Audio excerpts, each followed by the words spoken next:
Good evening.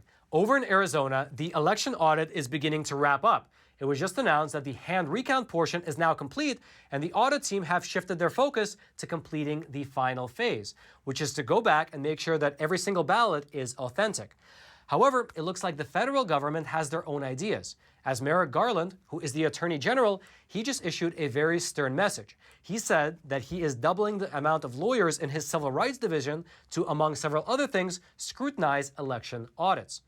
And as all of this is taking place, lawmakers from 13 different states from around the country went over to Maricopa County to tour the venue and see what is happening there firsthand. Many of them are now looking to launch similar audits in their home states. Let's go through all of it together.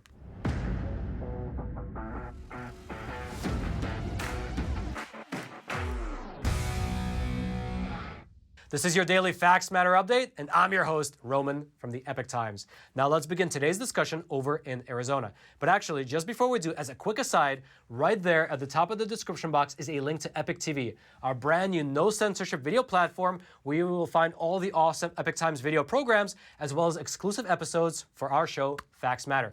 In fact, we just published an exclusive episode there a few days ago talking about what's happening with Fulton County and the possibility that they might be having an election audit out there. That's something I don't feel comfortable talking about here on YouTube, but if you go on over to Epoch TV, you can check out that episode right away. And now let's really head on over to Arizona. This is your daily Facts Matter update, and I'm your host, Roman from the Epoch Times. Now let's begin today's discussion over in Arizona.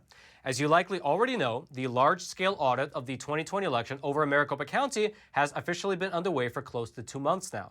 And as a part of that audit, the Arizona State Senate is doing a hand recount of 2.1 million ballots. They're looking for any possible IT breaches that might have occurred, and they're also examining close to 400 election tabulation machines which were used during the 2020 contest. Now, yesterday, the audit team announced that they have actually finished the hand recount portion of the audit. Here's specifically what they wrote on Twitter. Audit update. Hand count of ballots was completed yesterday with the exception of Braille ballots. The paper examination phase continues, and we are examining over 100,000 ballots per day. Now, in terms of what they meant by the paper examination phase, well, according to Ken Bennett, who is the audit liaison, he said that now that the ballots have been recounted, they are checking the ballots to make sure that they are authentic. That includes things like checking to see whether the paper that the ballots were printed on is the official stock paper, checking to see whether the alignment on the front and the back of each ballot is correct, as well as things like this. Are there folds in the 1.9 million ballots that came in and out by mail? Are alignment marks on the fronts and the backs of the ballots aligning as authentic ballots should?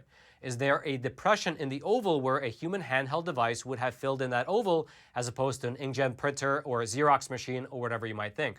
And so, according to that tweet that we read earlier, it looks like the team is examining about 100,000 ballots every single day, and according to Ken Bennett, they are on track to be finished by the end of this month, by the end of June. Now, one thing that you might be wondering, if you're like this gentleman here who sent us this question, is whether the voters themselves are being authenticated. In fact, let's read the question together. It says, quote, Roman, does the audit include voter address and signature verification? For example, will a ballot with a return address that's an empty lot or commercial address be thrown out of eligibility to be counted in the audit? How about addresses where 10 people supposedly live, but it's a one-bedroom apartment and the person who lives there doesn't know the other 9? Can you give us a rundown of the audit specifics like this? Thank you for the question. The short answer is that originally, the audit was going to cover all of this. However, due to pushback from the Democrat Party as well as from the federal government, it's not exactly clear whether these two things are going to be done or not. To start with, let's discuss the question of address verification. In the original scope of work document that was issued by the Cyber Ninjas, which is the firm that's actually leading the audit, they wrote that one of their subcontractors has worked together with a number of individuals to perform nonpartisan canvassing within Arizona related to the 2020 general election in order to statistically identify voter registrations that did not make sense and then knock on doors to confirm if valid voters actually lived at the stated address. This brought forth a number of significant anomalies, suggesting significant problems in the voter rolls. So that was done prior to the actual start of the audit. So even before the audit began, they had already identified some anomalies. And so then, in terms of how they were actually going to investigate these anomalies, here is what they wrote. We may utilize precincts that have a high number of anomalies based on publicly available voting data and data from prior canvassing efforts to select a minimum of 3 precincts to conduct an audit of voting history related to all members of the voter rolls. A combination of phone calls and physical canvassing may be utilized to collect information of whether the individual voted in the election. No voters will be asked to identify any candidates for whom he or she voted. This data will then be compared with data provided from Maricopa County Board of Elections. However, it's not exactly clear whether this canvassing has actually taken place or not. There have actually been mixed messages from the Arizona Senate as to whether they were actually going to do it or not. What happened was that last month, the federal government complained and said that this type of canvassing might actually be a form of voter intimidation. To which Karen Fann, the Arizona Senate president, she responded by saying that the canvassing was on hold, but if they were going to do it, they were going to do it the right way. In fact, here is what she wrote as a part of her response letter. Quote, "With respect to voter canvassing, the Senate determined several weeks ago that it would indefinitely defer that component of the audit. If and to the extent the Senate subsequently decides that canvassing is necessary to the successful completion of the audit, its vendor will implement detailed requirements to ensure that the canvassing is conducted in a manner that complies fully with the commands of the United States Constitution and federal and state civil rights laws." She then went on to list 7 different specific ways that the canvassers will conduct themselves in order to comply with the law, and then she added this. "If canvassing is necessary to complete the audit, we believe these protocols, which will be reinforced by thorough training programs, would permit the Senate to discharge its legislative oversight and investigative functions without compromising the rights or privacy of any voter."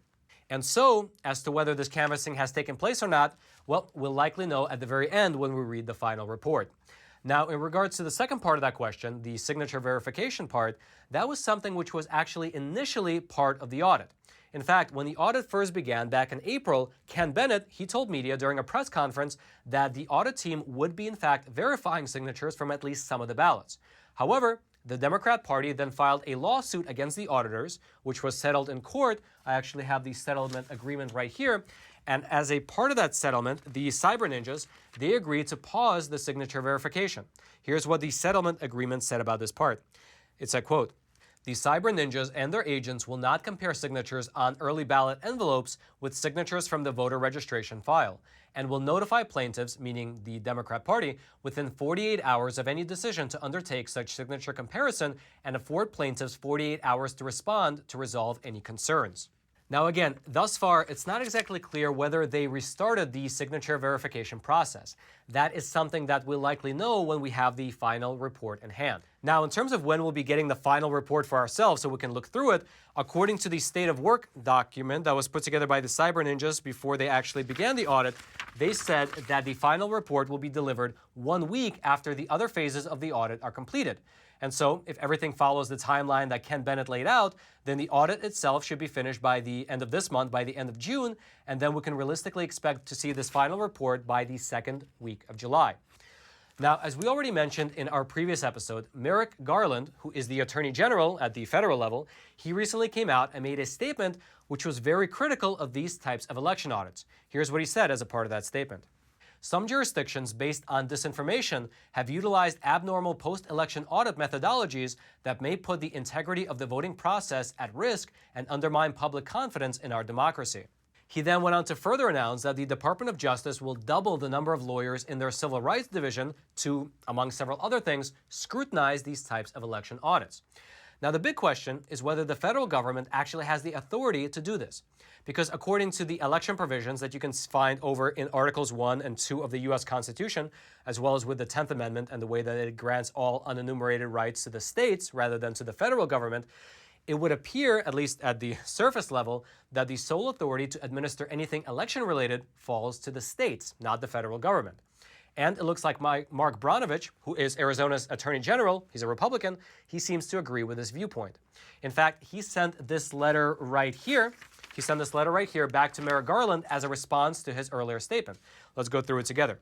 It says, quote, "My office is not amused by the Department of Justice's posturing and will not tolerate any effort to undermine or interfere with our state Senate's audit to reassure Arizonans of the accuracy of our elections. We stand ready to defend federalism and state sovereignty against any partisan attacks or federal overreach."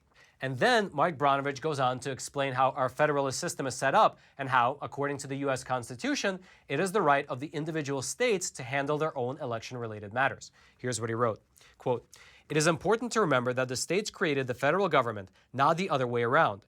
America's founders intentionally restrained the federal government's constitutional boundaries to ensure each state could flourish in unique ways. Today, our federal government has largely forgotten the founders' intent, but my office has not."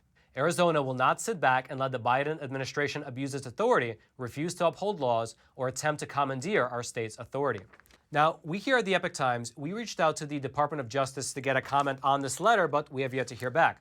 However, we also reached out to Wendy Rogers, who is an Arizona state senator. She's a Republican, and she told us that it is the state legislature who has the power over elections. Here's what she said. "When the Department of Justice says they're going to come and interfere, this is a states' rights issue, and they have no legal authority to do that. And 4 courts have upheld us continuing with this audit."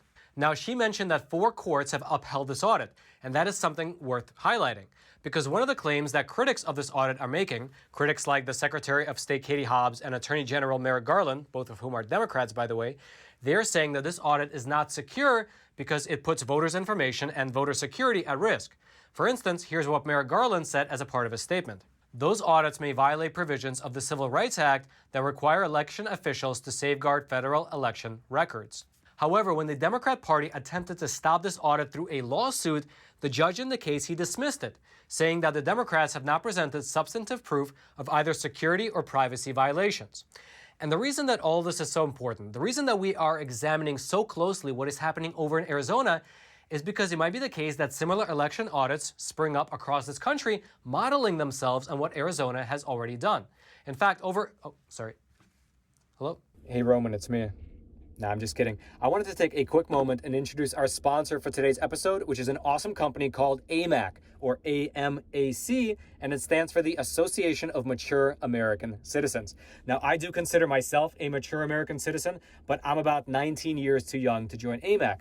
However, if you or someone in your family is 50 years old or over, I would consider joining because they are essentially the conservative alternative to the AARP, and they offer 3 main benefits to their members. The first is the money-saving benefit because they partner with a ton of retailers across the country and offer you discounts on things like vitamins, insurance policies, and so on. The list is pretty long. I'll throw a link to it in the description box below. The second is that members get a subscription to their magazine. And even though I'm not a member, I have read their magazine, and it's filled with thought-provoking articles. Very good. I'd highly recommend it. And then the third benefit, which a lot of people say is their favorite, is that AMAC fights on Capitol Hill against what they're calling the socialist storm that's brewing in America. So again, I would highly recommend you check them out. It's not too expensive. It's only $16 per year, but it looks like the benefits outweigh the cost by a wide margin. Again, you can go over to amac.us/factsmatter or just click in the link in the description box below. And AMAC, thank you so much for sponsoring our episode. Now, Roman in the studio, back to you. In fact, over the past 2 weeks, either delegations or individual lawmakers from over 13 different states, they went over to Maricopa County to tour the venue and see what is happening there firsthand. In fact, here's how Kelly Ward, who is the chairwoman of the Arizona Republican Party, here's how she described it on Twitter. Washington, Georgia, Virginia, Pennsylvania, Nevada, Utah, Colorado, Wisconsin, Oklahoma, Alaska, Michigan, South Carolina, and Missouri have all recently visited the first full forensic audit of an American election. 13 states. America's audit is soon to be America's audits. Arizona is leading the way to election integrity in America. And there does seem to be some truth to her statement, given the fact that many of the lawmakers who visited Arizona went on to make statements saying that they would like to see an audit in their home state, and they said that they are willing to push for one. For instance, here's what one lawmaker from Utah said after visiting the audit. "I would love to see an audit conducted in Utah, especially Salt Lake County, that mirrors this audit right here." Likewise, a state senator from Virginia said this after touring the audit facility. "Not only do we need to improve our election process going forward, I think we need, in Virginia, to have an audit. And so I'm hoping that I can inspire some of my Republican colleagues in the Senate to at least hear what I have to say when I go back." Likewise, 2 senators from Pennsylvania, they toured the audit facility and they had a similar sentiment. Here's what one of them said. "We have a lot of the same concerns and issues unresolved in Pennsylvania. When you have about 47% of the state's population questioning the reliability of the election, that's the significance of your problem. And so the only way I could see ahead of this, putting this all to rest and let the cards fall where they may, do a scientific forensic audit like Arizona's doing. And in fact, Pennsylvania might be the next state to actually start an audit like this. There are, just like in Arizona, their state legislature is currently controlled by Republicans, and they are now currently seriously discussing the possibility of conducting an audit, with even their top senator saying that he is in support of the idea. Furthermore, over in Pennsylvania, Senator Doug Mastriano, who is one of the senators that visited Arizona, he said that Pennsylvania might see an audit start as early as July.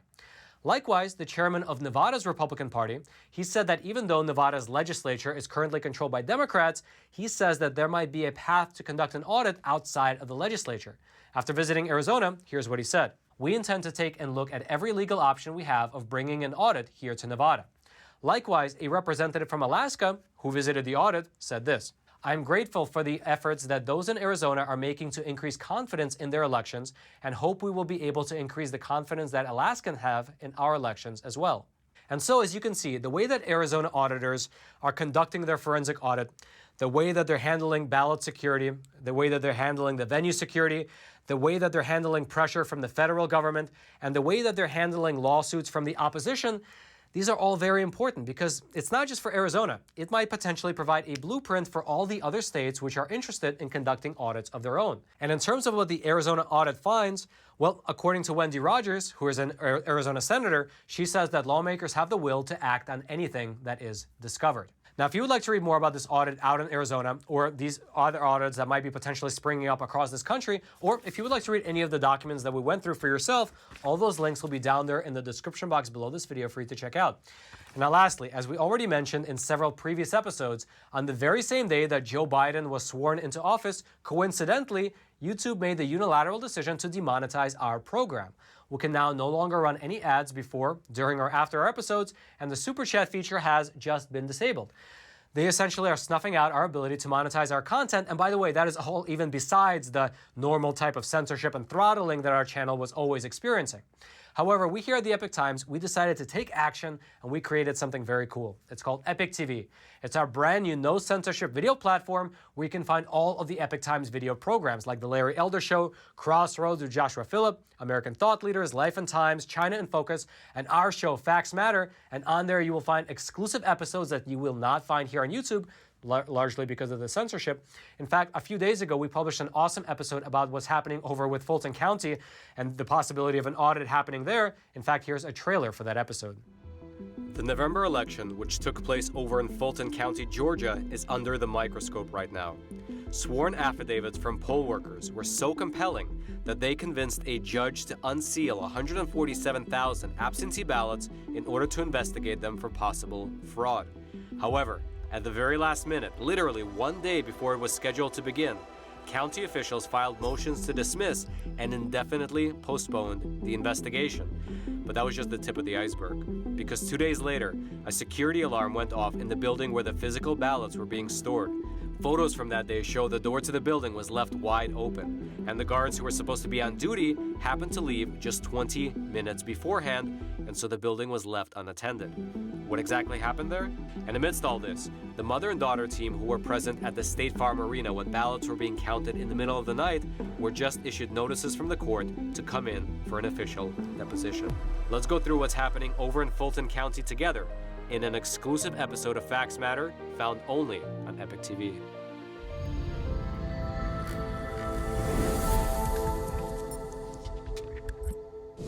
If you want to check out that exclusive episode, the link to Epoch TV will be right there at the top of the description box. I hope you click on it, I hope you check it out, and I hope you subscribe, because right now, what America needs more than anything else are informed citizens who are fully aware of the facts and who can make the decisions that are important for the future of our country.